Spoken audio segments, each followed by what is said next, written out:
A Bíblia fala que, mesmo que sejamos infiéis, Deus permanece fiel, não a nós. Ele permanece fiel à sua palavra. Então, a palavra dele, por que isso é importante? Porque quando ele dá um decreto, e tem algo que está acima do seu nome, a sua palavra, Salmos fala sobre isso. Então, se ele der um decreto, descanse, porque ele é fiel à sua palavra. Nós não, nós falhamos, somos infiéis às vezes com nós mesmos, com os nossos compromissos, com a nossa agenda. Às vezes quebramos alguns princípios, mas Deus permanece fiel aos seus princípios e à sua palavra. Então hoje eu tenho a responsabilidade de trazer para você mais um pouco daquilo que Deus ministrou no meu coração. Não durante só o dia de ontem, porque sábado eu preservo sempre a parte da manhã e um bom tempo para poder conhecer um pouco mais, eu saber o que Deus quer para a igreja. É uma responsabilidade muito grande, porque nós alcançamos nesses últimos meses quase 10 milhões de pessoas pelas redes sociais e pelo culto online. Então, veja bem, é uma responsabilidade. Até porque eu não estou falando só para vocês que estão aqui no presencial, ao qual eu tenho compromisso, até o compromisso de estar num lugar como esse, fisicamente, ok? Mas o mundo virtual é um mundo que hoje ele está sem um limite de quantidade. Né? Enquanto eu estou pregando aqui, tem pessoas participando do culto anterior de quarta-feira e outros cultos. Tem pessoas, eu me lembro que algum tempo atrás, uma senhora chegou para mim e falou: pastor, eu gostaria de agradecer a Deus pela sua vida, pela vida da pastora Cassiane, porque desde quando eu conheci a AD Alpha na pandemia, todos os dias eu coloco a mensagem e eu não preciso ver a imagem. Eu ligo no YouTube e deixo lá sem parar, e às vezes eu ouço 5, 6, 7, 8 mensagens durante o dia.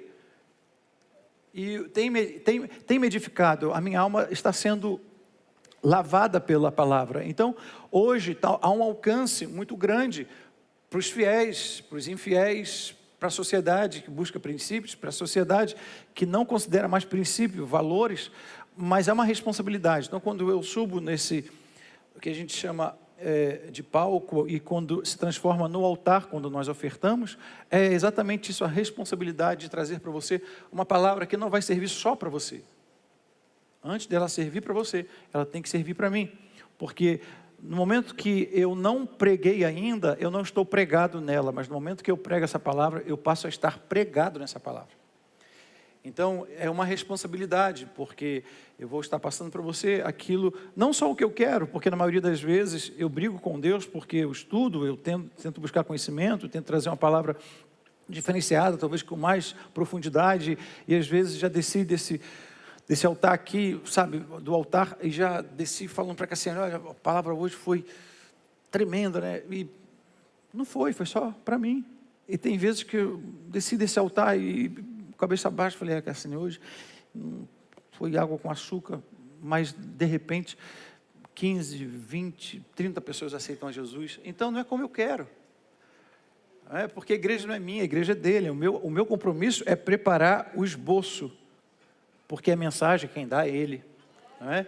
Então eu vou hoje trazer para você, pela maturidade que você tem, eu quero trazer hoje uma palavra de direcionamento para a sua vida, porque ela queimou no meu coração esses dias, e ontem eu estava relendo, e é uma palavra um pouco mais forte, de confronto, mas vai trazer crescimento.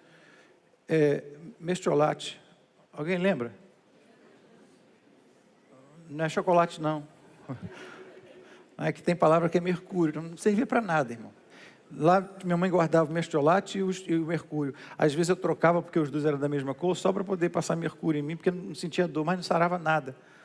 Mas hoje a gente vai ter um pouquinho de confronto da palavra. Toma o seu assento, por gentileza. Você vai ter maturidade para esse título que eu vou colocar hoje, que eu coloquei. Na verdade, não seria esse título, mas eu vou colocar. O título foi esse daqui: O Diabo Veste Prada.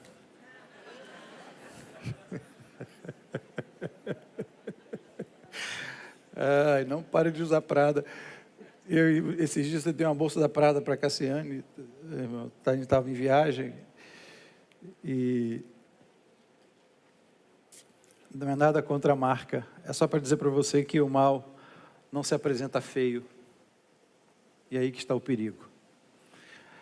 Gostaria de ler com você uma passagem que está em Mateus. Abra por gentileza Mateus, capítulo 16, nós vamos ler alguns textos para poder me dar base, porque para mensagem como essa tem que ter base, tem Tem que ter musculatura espiritual, musculatura teológica, né, para não virar um ponto de heresia. Então eu tenho que trazer para você hoje, não um conforto, hoje eu estou querendo dar uma remexida, para que a gente possa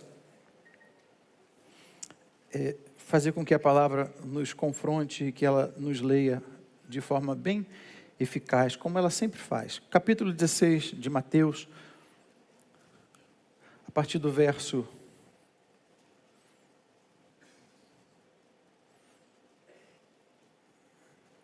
22, ou os versos 22 e 23. E Pedro, tomando de parte, deixa eu ler o começo 21, porque vai ser preciso.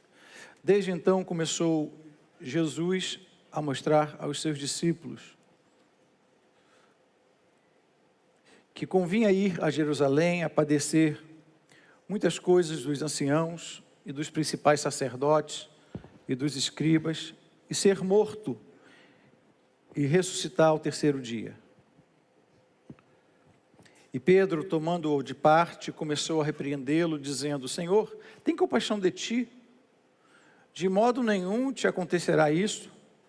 Ele, porém, voltando-se, disse a Pedro: Para trás de mim, Satanás, que me serve de escândalo, porque não compreendes as coisas que são de Deus, mas só as coisas que são dos homens. Eu quis ler a partir do verso 21, porque o verso 21 você vai ver que começou Jesus. Você pode repetir comigo? Começou Jesus a mostrar aos seus discípulos. De novo, começou Jesus a mostrar aos seus discípulos. É importante eu comentar sobre Jesus aqui. Já vamos dar uma mergulhadinha logo no começo, porque aqui Pedro, ele defende Jesus, mas defender Jesus, na maioria das vezes, não é uma defesa a Cristo, ok? Pedro, então, aqui, se você olhar, defende Jesus e não o Cristo. Por quê? Porque Pedro, na verdade, não queria só salvar Jesus, ele queria se salvar. Por isso que você vai ver que Pedro nega Cristo, mas tenta salvar Jesus. Porque nós queremos ter Jesus como o nosso amigo para nos defender e nos livrar de algumas coisas, mas não queremos ter Cristo na hora da nossa entrega. Jesus, então, sabendo disso, fala algo para quem tem uma sensibilidade. Se você já conhece um pouco sobre a vida de Pedro, você vai ver que Pedro tem uma sensibilidade espiritual muito grande. Quando o próprio Jesus, que não era esquizofrênico, pergunta para Pedro, ou para os discípulos, quem era Jesus, ou quem era ele? Porque é uma pergunta de alguém, ou alguém que é um Deus, como Jesus, a gente sabe, Jesus ou Cristo, ou alguém esquizofrênico. Mas como Jesus é alguém que a gente sabe que era o Filho de Deus, ou melhor, Jesus Cristo, o Filho de Deus, Jesus então pergunta para os discípulos: quem diz que eu sou? Pedro, então, na sua proatividade, diz o seguinte: tu não és Jesus, tu és o Cristo, Filho do Deus vivo. Consegue entender? Porque Jesus nasceu de Maria, mas Cristo sempre existiu. Cristo é o Espírito, tanto que a igreja não é o corpo de Jesus, a igreja é o corpo de Cristo. Só que nós não queremos esse Cristo, esse Espírito, porque o Espírito de Cristo é o Espírito de entrega. Jesus, então, foi o primeiro Cristo na terra. Aí, Jesus, então, vai repreender esse Pedro, pela sensibilidade que Pedro tem, e Jesus, continuando falando, quando ele pergunta para Pedro quem ele era, ou para os discípulos, e Pedro responde: tu és o Cristo, Filho de Deus vivo. Jesus, então, fala para ele: olha, quem te revelou não foi carne, não foi sangue. O mesmo Pedro que tem essa sensibilidade para ter uma percepção de Deus, de quem era realmente Jesus, o Cristo, Filho do Deus vivo. É esse mesmo Pedro que Jesus fala para ele no verso 23, porém voltando-se disse a Pedro, para trás de mim, Satanás, que me serves de escândalo. Aqui, irmãos, precisamos notar e anotar algumas coisas. O povo treme, nós trememos, principalmente pessoas que foram nascidas no critério de igreja de libertação, ou as pessoas que fazem esses memes na internet. Esse povo treme quando ouve o nome de um demônio. Mas não treme de viver como um. Treme quando ouve o nome de um demônio, mas não treme às vezes de viver como um demônio. É algo forte porque Pedro era discípulo de Jesus. É esse mesmo Pedro aqui, e não outro, que Jesus fala para ele, tu és Pedro, estou sobre esta pedra, eu edificarei a minha igreja e as portas do inferno não prevalecerão contra ela. Esse mesmo Pedro aqui. É alguém que andava com Jesus, é alguém que se alimentava com Jesus, era alguém que tinha uma intimidade com Jesus, mas nesse momento aqui ele passou a ser chamado de Satanás, para trás de mim, Satanás, que me serve de escândalo, porque você não compreende as coisas que são de Deus. Não está falando de Pedro mais, mas do Espírito que estava ali para uma autodefesa. E aqui eu quero, dentro desse contexto, dizer o seguinte: o que espanta não é o inferno. O que espanta e o que deveria espantar eu e você é o espelho que revela o nosso coração. Aqui claramente Pedro tenta defender Jesus, porque ele queria uma autodefesa. Se o Senhor morrer, como é que vai ficar a gente? Aqui mostra o espelho exatamente de como era o coração de Pedro. E hoje a gente vai mergulhar um pouco mais fundo para saber realmente sobre o que está no nosso coração. Se tem uma coisa que o salmista falou, que para mim é uma das, se não for a principal da Bíblia, é a principal, sem medo de errar. Que o Senhor possa sondar o meu coração. Sonda-me, ó Deus, o meu coração, e vê se há em mim algum caminho mau, porque com o coração corrompido, até a cruz se torna escândalo. Jesus então mostrou que o problema não está apenas fora, mas dentro. Por quê? Porque essas máscaras que Pedro usou e que nós usamos, elas servem para esconder a corrupção do nosso coração. O diabo então não tem chifres, o diabo pode usar prada e na maioria das vezes vai usar aquilo para poder nos aproximar dele, porque é algo agradável. Se ele não tem chifres, o que o diabo tem? O diabo tem máscaras. Quais são essas máscaras? Da religiosidade. A minha igreja é melhor, eu sou melhor, você deve fazer isso, mas eu mesmo não faço. Eu tenho que te enfiar a Bíblia de goela abaixo para ver se você melhora, para ver se você seja um marido melhor, uma esposa melhor. Mas a pessoa mesmo não quer ser Cristo. Ela quer mostrar para essa pessoa que ela tem que ser melhor para ela. É uma autodefesa. Eu vou mandar você para a igreja, viu? Para ver se você se converte. Não, ela não quer a conversão da outra pessoa. Ela quer um conforto para a alma dela. Vou fazer uma campanha de oração porque você está endemoniado, só vive bêbado. Não está querendo a libertação da pessoa. Porque essa pessoa bêbada está trazendo desconforto para ela. São máscaras que, às vezes, o coração usa como mentira. E a mentira, às vezes contada, a verdade contada pela metade, se torna uma mentira inteira. E isso começou no Éden.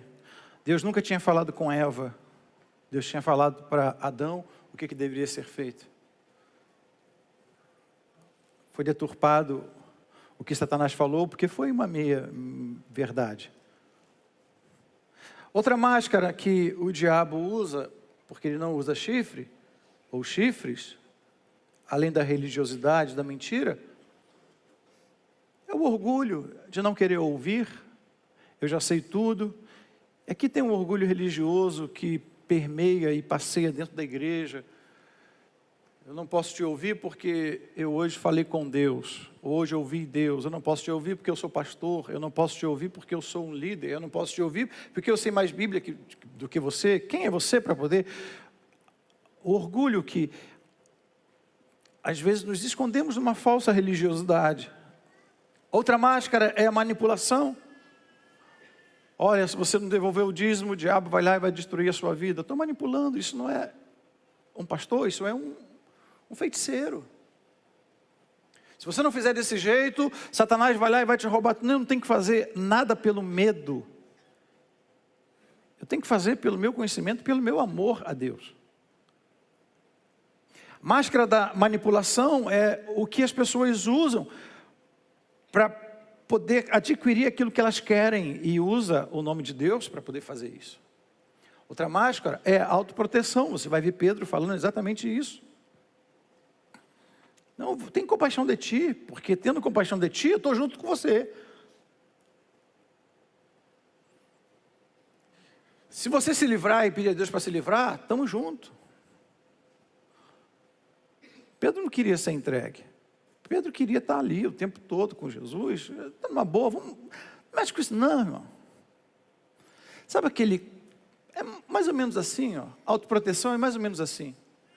O cara trabalhou, adquiriu bens, um bom casamento, e um bom salário, hoje é CEO de uma empresa, comprou seu helicóptero, tem o seu jatinho e tal. Aí quando ele ouve uma palavra, ele fala assim, olha, tem uma eternidade. Jesus vai voltar e vamos estar morando com Ele. E esse alguém sem conhecimento, com uma autoproteção, fala assim, não, deixa como está. Está bom assim, agora que eu estou casado, bem casado, estou ganhando bem, com o meu helicóptero, com o meu avião, Jesus vai voltar para estragar tudo? Não, deixa assim. Foi tão difícil. Porque na verdade só quer as benesses, só quer o que favorece. Aí onde está escondido tudo isso? Está escondido dentro do coração. O coração então é o verdadeiro campo de batalha. Provérbios capítulo 4, verso 23 vai dizer, guardai o vosso coração, porque dele procedem as fontes da vida. Quero ler agora outro texto que está em Marcos capítulo 7, Marcos logo após Mateus, capítulo 7, verso 20.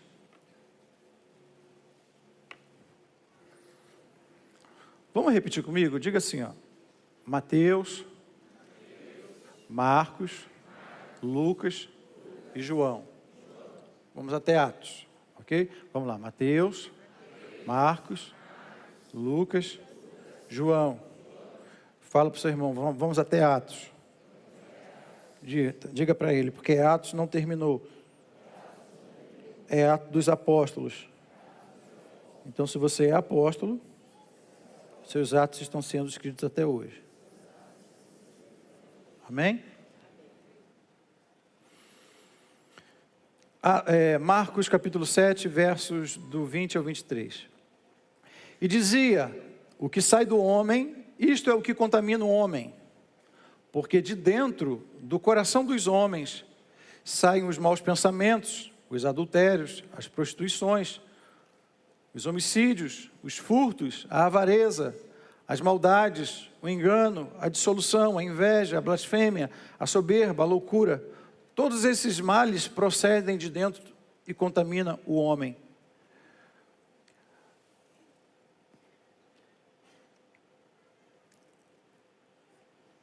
Eu li um livro de um grande autor e ele estava expressando, na verdade, Harold Kushner é um dos caras que mais me inspirou na época da faculdade e do mestrado, e eu tive que ler os livros dele. Alguns livros, algumas edições estão em português de Portugal, e eu pedi para poder trazer, para poder ler. E ele falava, Harold Kushner foi um rabino, morreu acho que o ano passado, quase 90 anos, ou com 90 e poucos anos. Eu tive o privilégio de, há 5 anos atrás, na sinagoga em Massachusetts, nos Estados Unidos, mas não me deixaram estar com ele porque tinha acabado de acontecer um atentado às sinagogas, principalmente de Nova York, naquela região.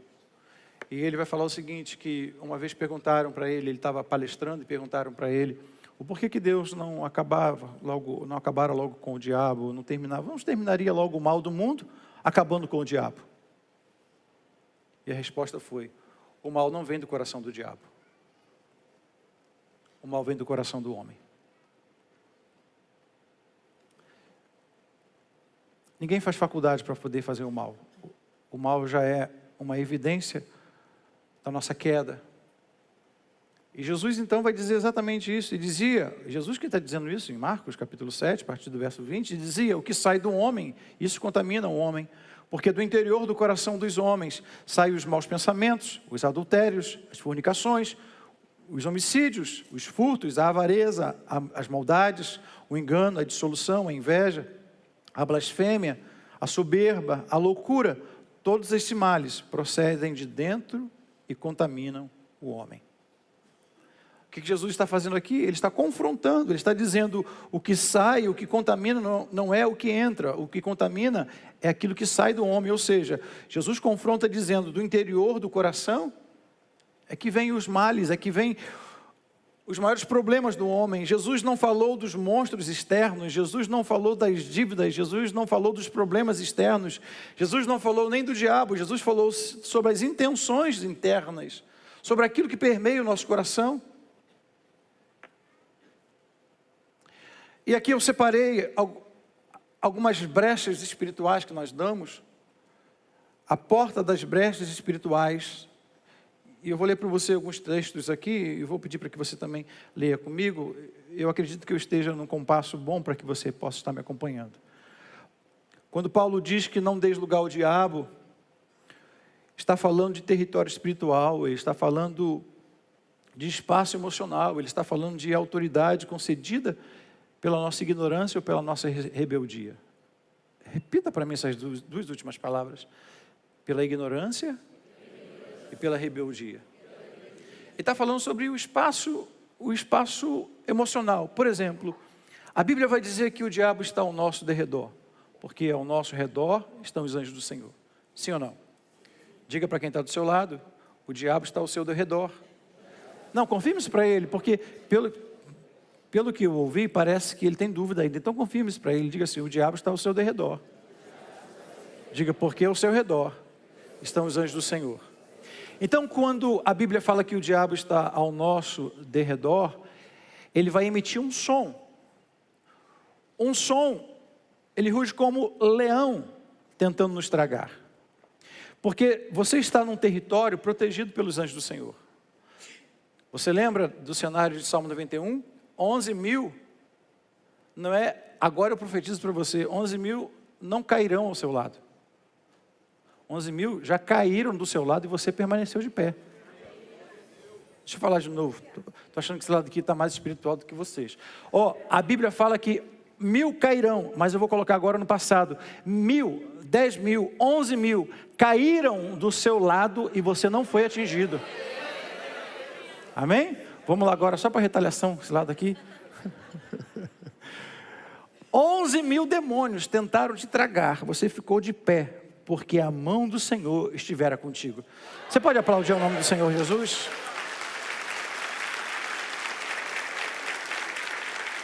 Aí, irmãos, se Ele está ao nosso derredor, preste atenção nisso. Olha o perigo de você dar ouvido às redes sociais. Pessoas que não têm acesso a você e você está dando acesso. Porque ele vai usar a mesma ferramenta que filtra a sua fé, ou que vai te dar fé, que são os seus ouvidos. Ele está ao seu derredor, rugindo, porque ele não é o leão, ele ruge como leão, ou seja, ele vai usar a mesma ferramenta de produção da sua fé, para poder alcançar o seu emocional.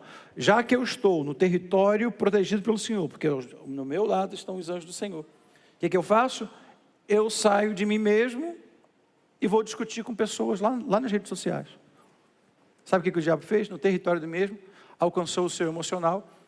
Você não permaneceu dentro do seu território protegido por Deus, foi lá, alcançou, não protegeu o seu emocional, saiu da região da proteção de Deus, foi conversar, a discutir com pessoas que podem ser idiotas, avatares, endemoniados, tudo que você imaginar, algoritmos, porque quem é de Deus não acusa ninguém. Qual a primeira área que ele vai tentar te alcançar? O seu emocional. Deixa ele rugir, deixa ele rugir, deixa ele rugir, rugindo como leão, ao nosso derredor, ao nosso derredor. Mas todos os dias, você pode rugir, você pode falar o que for, mas o verdadeiro leão da tribo de Judá é ele que me guarda. Então, quando Paulo diz, não deis lugar ao diabo, está falando de território espiritual. É um território espiritual. É o meu espaço emocional, ou seja, é a minha autoridade. Eu que concedo para que o diabo entre na minha casa. Eu que concedo porta aberta para que maldição entre na minha casa. Pastor, mas a maldição foi toda exposta na cruz, está lá em Colossenses, sim, mas ele está falando, não dê lugar ao diabo. Você acabou de ler Pedro andando com Jesus chama ele de Satanás. Por quê? Porque deu lugar, deu brecha.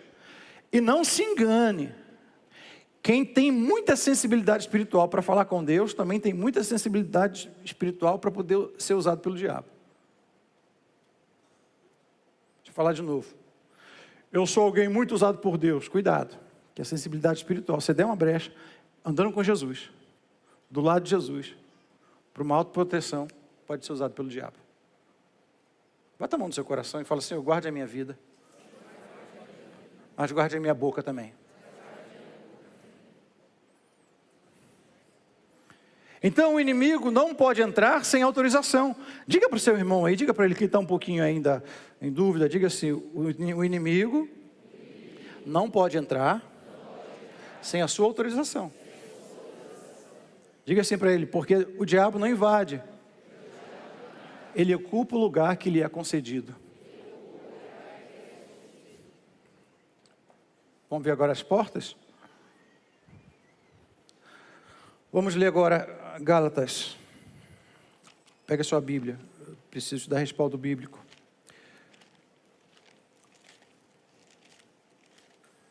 Gálatas. Lá na frente. Não é Galac não, é Gálatas. Gálatas capítulo 3. Dos versos 29 e 21. Ou melhor, capítulo 5.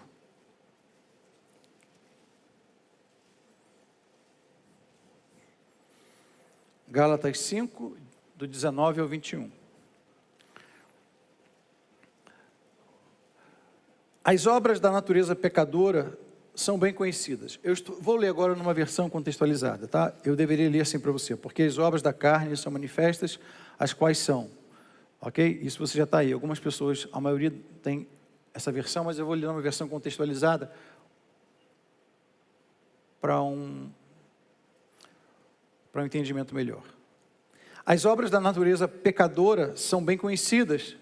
Elas são imoralidade sexual, impureza, sensualidade, idolatria, bruxarias, ódio, brigas, ciúmes, iras, egoísmo, rixas, divisões, inveja, embriaguez, orgias e coisas iguais a estas. Eu já os avisei a respeito dessas coisas. A vida é um videogame e esse joystick está na sua mão. Então ele vai te ensinando, morreu, ressuscita de novo, morreu, ressuscita de novo, e vai morrendo para o pecado, e cada vez você está ressuscitando, está ganhando experiência, e você lá no final vai poder dizer, posso, não algumas coisas, mas posso todas as coisas, num Deus que me fortalece. Não é Deus, não é eu posso todas as coisas, um Deus que faz tudo por mim. Fantoche. Não, isso é engodo. Posso todas as coisas, um Deus que me fortalece. Ele vai me fortalecendo nisso. Então, herdar o reino de Deus não é algo futuro, é algo que eu já vivo aqui. Aí Paulo vai dizer que essas atitudes que dão brecha para o diabo. E é muito sério isso daqui, irmãos, porque orar contra o diabo é inútil se não houver temor a Deus e vigilância sobre o coração. Deixa eu falar de novo.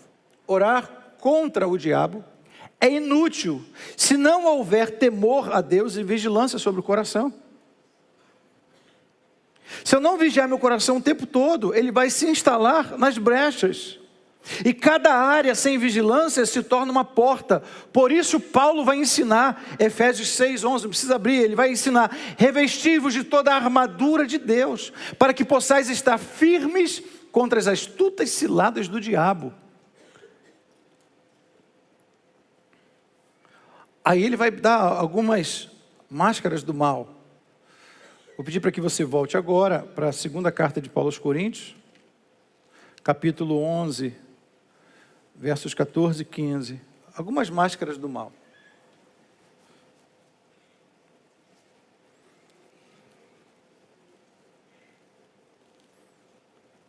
Aí aqui entra o diabo veste Prada. É aqui que eu achei na Bíblia essa heresia. Segunda carta de Paulo aos Coríntios, capítulo 11, versos 14 e 15.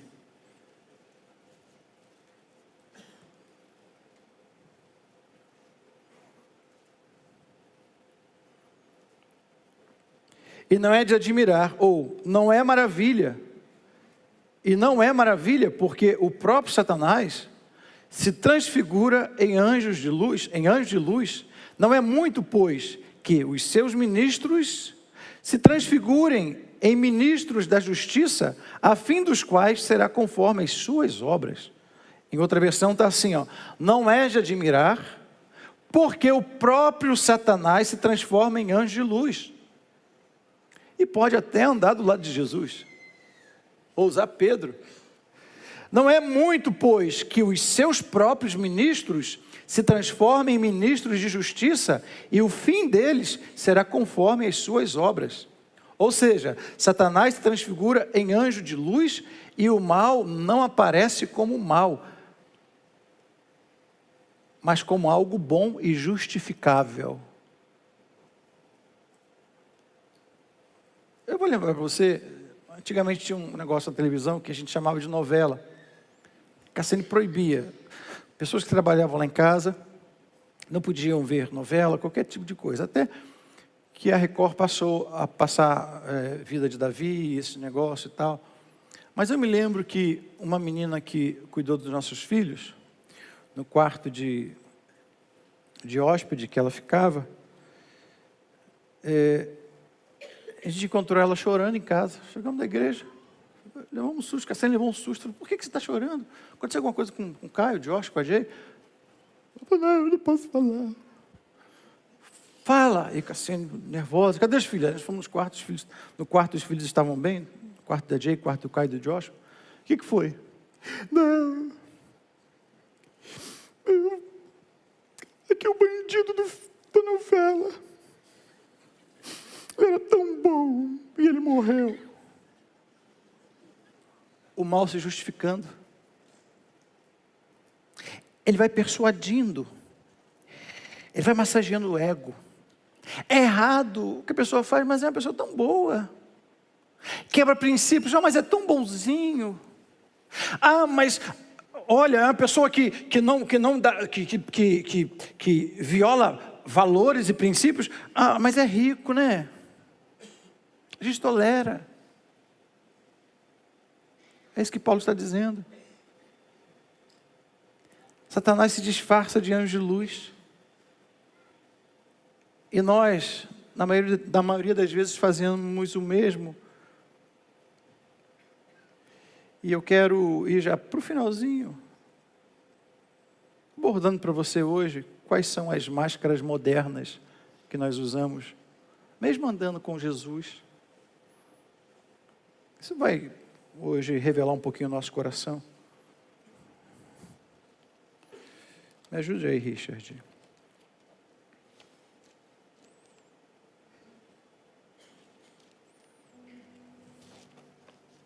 Me lembrei de um versículo aqui. Deixa eu ver se eu acho ele.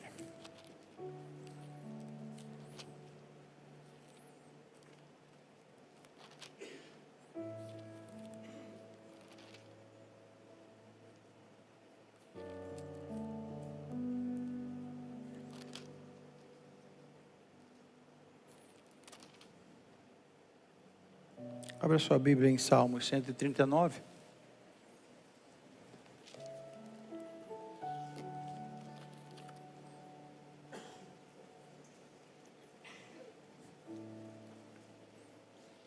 Você consegue marcar na sua Bíblia esse Salmo 139?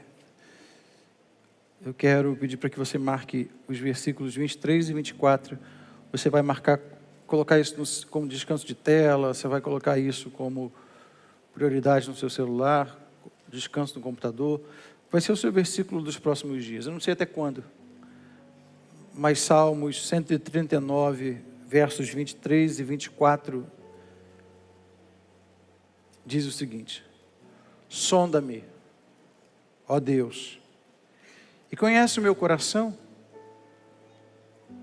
prova-me. Tem a palavra prova aí. Prova-me e conhece os meus pensamentos. Porque é na prova, exatamente dentro desse conceito, que nossos pensamentos são abordados. O verso 24. E vê se há em mim algum caminho mau, e guia-me pelo caminho eterno.